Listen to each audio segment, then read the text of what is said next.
Hello guys! Welcome sa mini vlog ni Little Vlogger. Medyo nga pala natagalan ng pag-upload ng video niya. Kaya ngayon lang nakapag-upload, sorry na. So for today's video, kitang-kita nyo naman kumakain si Little Vlogger sa bagong high chair. Kaya tuwang-tuwa talaga si Little Vlogger. Kaka 7 months nga pala lang niya. Sobrang bilis talaga ng panahon, parang kailan lang talaga amara. So yan guys, kakatuwa talaga subuan si Little Vlogger kasi hindi siya pihikan. Kakatuwa nga si Little Vlogger kasi mga fruits nakakain na rin niya. Alam nyo ba, yung unang sakay niya diyan sa high chair niya, sobrang saya talaga niya. Ang sarap talaga sa pakiramdam na ganito yung anak mo, may bibigay mo yung pangangailangan niya. Kaka 7 months nga lang pala ni Little Vlogger ng September 1. Siguro naman napanood niyo yung video na puro floral yung kanyang team. Mahilig kasi ako sa mga flower guys. So iba't ibang color lang yung kanyang suot. Anyway, balik tayo sa video. Kita nyo naman si Little Vlogger na sobrang tuwa talaga sa pagkain niya ng Cerelac. Palaki na si Little Vlogger, palakas na rin siya ng palakas kumain, nakakatuwa talaga ang baby na to.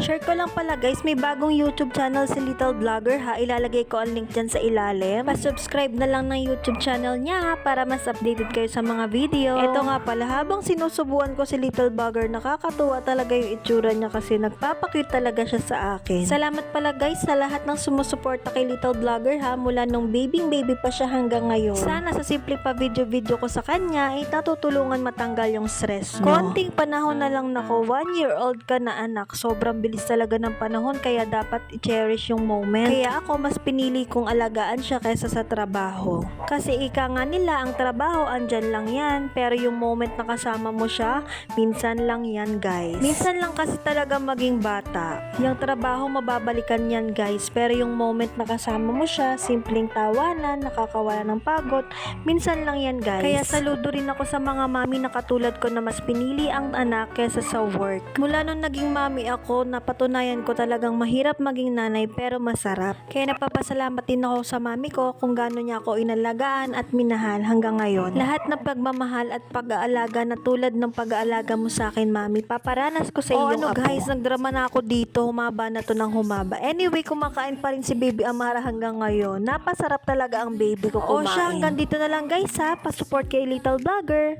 Pa-subscribe na YouTube channel niya, ilalagay ko sa ilalim. Pa-like, pa-share, pa-comment, and pa-follow. Thank you for watching. Bye!